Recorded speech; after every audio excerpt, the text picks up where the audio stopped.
गुरु के आदेश पर राजा परिमाल ने युद्ध करना छोड़ दिया था, तो कोई भी राजा उनका बाल बांका नहीं कर सकता था। उनके पास जसराज और बच्छराज नाम के दो योद्धा थे। इनके पराक्रम से परिमाल के राज्य की पूर्ण सुरक्षा होती थी। एक बार माड़ोगढ़ के राजकुमार करिया राय गढ़गंगा पर स्नान करने गए।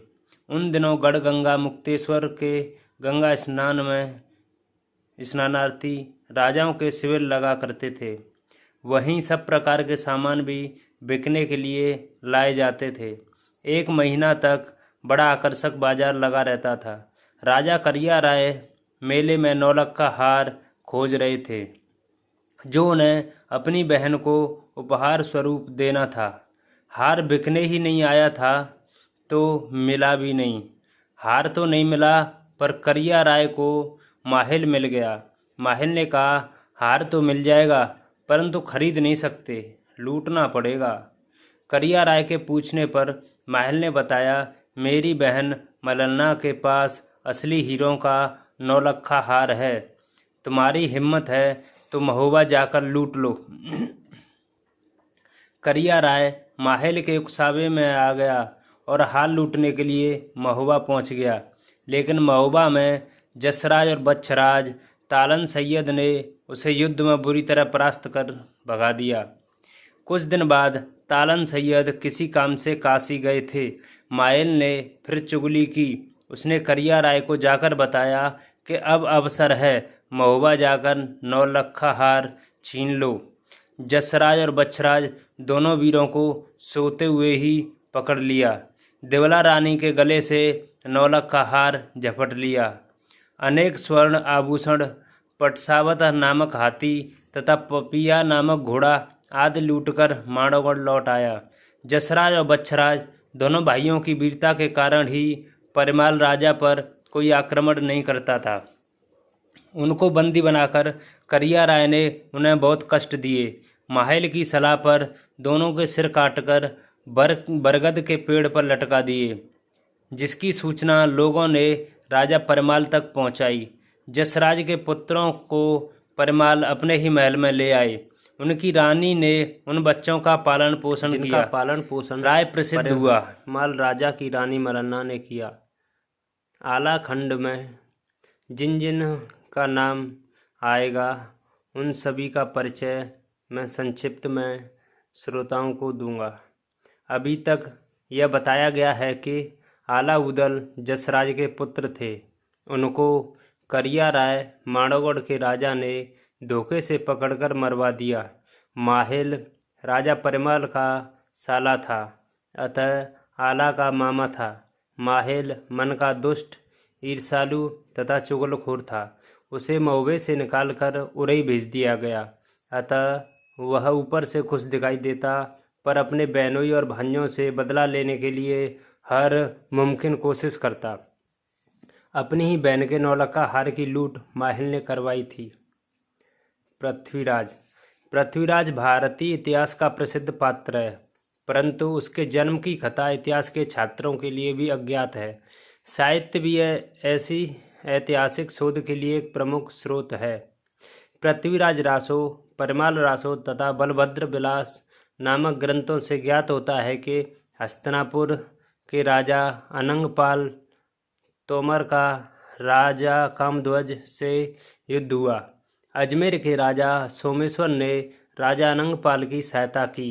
तब अनंगपाल ने अपनी पुत्री इंद्रावती का विवाह राजा सोमेश्वर से करके उनका एहसान चुकाया। रानी इंद्रावती का ही नाम कमला भी था। एक बार इंद्रावती अपने मायके दिल्ली आई तो उसे पता चला कि वह गर्भवती है। अनंगपाल ने पंडित चंदनलाल जी से गर्भस्थ शिशु का भविष्य जानना चाहा। यूँ तो जन्म के समय एवं नक्षत्र से ही भविष्य बताया जा सकता है, परंतु जन्म होने के ही समय की गणना करके भी अनुमान लगाया जा सकता है। पंडित जी ने बताया कि जातक बहुत बलशाली होगा, प्रतापी राजा बनेगा। आपके दिल्ली का भी राजा यही बनेगा। जब कुटुंब के अन्य जनों को यह ज्ञात हुआ तो उन लोगों ने साजिश रची। रानी इंद्रावती को बताया कि तुम्हारे प्रतापी पुत्र होने वाला है, परंतु यदि मायके में बनी रही तो गर्भ गिरने की संभावना है, और इसलिए तुम परिवार और सैनिक साथ लेकर तीर्थाटन पर चली जाओ। इंद्रावती ने अपने पिता की बात का भरोसा किया और तीर्थ के लिए चली गई। जिनको साजिश की जिम्मेदारी दी गई थी, उन लोगों ने एक रात को सोती हुई इंद्रावती को कुएं में फेंक दिया और लौटकर यह खबर फैला दी कि इंद्रावती की मृत्यु हो गई। इंद्रावती की जब नींद खुली और वह चीख चीख के चिल्लाने लगी, तब वन में रहने वाले एक साधु ने उसे कुएं से बाहर निकाला। इंद्रावती ने अपने पिता अनंगपाल तथा पति सोमेश्वर का परिचय दिया। वह साधु और कोई नहीं, अश्वत्थामा था। अश्वत्थामा ने रानी को पतिगृह या पितृगृह जाने की इच्छा पूछी तो इंद्रावती ने कहा, महाराज, आपने मुझे जीवन दान दिया है, अब आप ही मेरी रक्षा करें, मैं कहीं और नहीं जाना चाहती। योगी सन्यासी तो स्वभाव से ही परोपकारी होते हैं। इंद्रावती की प्रार्थना स्वीकृत हुई। पृथ्वीराज का जन्म सन 1132 में वन में हुआ। अश्वत्थामा सन्यासी ने ही पृथ्वीराज का नामकरण तथा पालन पोषण किया। गुरु बनकर धनुष बाण चलाना सिखाया और अच्छे संस्कार दिए। एक दिन शिकार की खोज में राजा सोमेश्वर उसी जंगल में आने निकले। वहाँ एक बालक को वन में विचरण करते देखकर चकित हुए। बालक से परिचय पूछा तो उसने बताया कि नाम कमला, परंतु पिता का नाम नहीं बताया। उसने कहा, मैं और मेरी माता एक ऋषि के आश्रम में रहते हैं, आप मिलना चाहें तो मेरे साथ चलें। राजा सोमेश्वर के मन में बालक के प्रति मोह उमड़ रहा था। वे बालक पृथ्वीराज के साथ ऋषि अश्वत्थामा के आश्रम में पहुंच गए। राजा ने प्रथम अपना परिचय दिया और यह भी बताया, मेरी रानी इंद्रावती अपने मायके से तीर्थ के लिए गई थी, मार्ग में ही उसकी मृत्यु हो गई। वह गर्भवती थी, यदि उसके भी पुत्र होता तो इतना ही बड़ा होता। यह कहकर राजा रुआंसा हो गया। रानी इंद्रावती भी पति को पहचान चुकी थी। उसकी गाथा सुनकर वह भी रो पड़ी। तब अश्वत्थामा ने बताया कि रानी के साथ साजिश रची गई थी। उसे जीवित ही कुएं में फेंक दिया गया। जो उसे मारना चाहते थे, परमात्मा ने उसे बचाने के लिए मुझे भेज दिया। किसी को मारने की इच्छा रखने वाला स्वयं मर जाता है, परंतु जिसे ईश्वर बचाना चाहे उसे कोई नहीं मार सकता। ऋषि ने अपनी आंखों देखी एक घटना सुनाई। एक कबूतर कबूतरी एक पेड़ की डाल पर मौज से बैठे थे। तभी एक शिकारी की निगाह उन पर पड़ी। उसने अपने धनुष बाण उठाए, वह निशाना साधने वाला था। तभी ऊपर से एक बाज उन्हें झपटने के लिए मंडराने लगा। बाज कबूतरों को अपना भोजन बनाना चाहता था। कबूतरों ने सोचा, अब तो ईश्वर ही बचा सकता है, यहाँ से उड़े तो बाज झपट्टा मारेगा, इधर कुआ उधर खाई। बचने की राह नहीं दिख रही थी उन्हें। तभी पेड़ की जड़ से एक सर्प निकला, शिकारी को डस लिया। शिकारी का निशाना हिला और बाज को उसका बाण लग गया। बाज धरती पर आ गिरा। तब तक शिकारी भी धरती पर लोटपोट हो चुका था। कबूतर का जोड़ा उड़ गया। मारने आए शिकारी और बाज दोनों मर गए।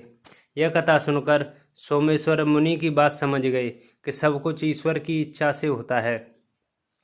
मुनि ने इंद्रावती को और पृथ्वीराज को सोमेश्वर के साथ विदा किया। पृथ्वीराज अजमेर आकर राजकुमार बन गया। पृथ्वीराज की कहानी हमारा लक्ष्य नहीं है, परंतु वह अजमेर से दिल्ली कैसे आया तथा पंडित चंदनलाल की भविष्यवाणी कैसे पूरी हुई, यह बताना आवश्यक है। प्रसंगवश जान लीजिए, एक बार गजनी का बादशाह भारत पर आक्रमण करने आ गया। उसने अटक नदी के पार डेरा डाल दिया। राजा अनंगपाल को संदेश भेज दिया कि वे लड़ना चाहते हैं और बिना लड़े ही मुझे अपना राज्य सौंप देंगे। राजा अनंगपाल ने सभासदों से चर्चा की। निर्णय लिया गया कि अपने नाती पृथ्वीराज को बुलवा लें, उसे यहाँ कुछ दिनों के लिए राजा बना दें, फिर गजनी के बादशाह से युद्ध करने जाएं। पृथ्वीराज को बुलाया गया। उस समय वह 16 वर्ष का नवयुवक था। अनंगपाल का प्रस्ताव उन्होंने मान तो लिया, परंतु शर्त रख दी कि आपके परिवारजन तथा सभा के दरबारी सब मुझे राजा स्वीकार करें। आप भी लौट कर आएँ तो मुझसे अनुमति लें। शर्त स्वीकार कर ली गई। इस तरह पृथ्वीराज दिल्ली का शासक बन गया। उस काल में विवाह बिना युद्ध के नहीं होते थे। पृथ्वीराज ने राजा भोलाराम की पुत्री इच्छा कुमारी से विवाह किया, फिर दाहिनी नामक सुंदरी से विवाह किया। इसके पश्चात पद्मसेन की पुत्री पद्मावती से विवाह किया। हर विवाह युद्ध में अन्य राजाओं के साथ हुआ। राजा माहेल की बहन अगया से बिना युद्ध के विवाह हुआ। वह रूपवती ही नहीं बुद्धिमती भी थी। सब पर उसी का शासन चलता था। उसकी बेटी का नाम बेला था। ऐसा माना जाता है कि बेला ही द्रौपदी का अवतार थी। मुख्य विवाह संयोगिता से हुआ। संयोगिता कन्नौज के राजा जयचंद की पुत्री थी। पृथ्वीराज इतनी पत्नियों के रहते हुए भी संयोगिता को युद्ध से अपहरण करके लाया।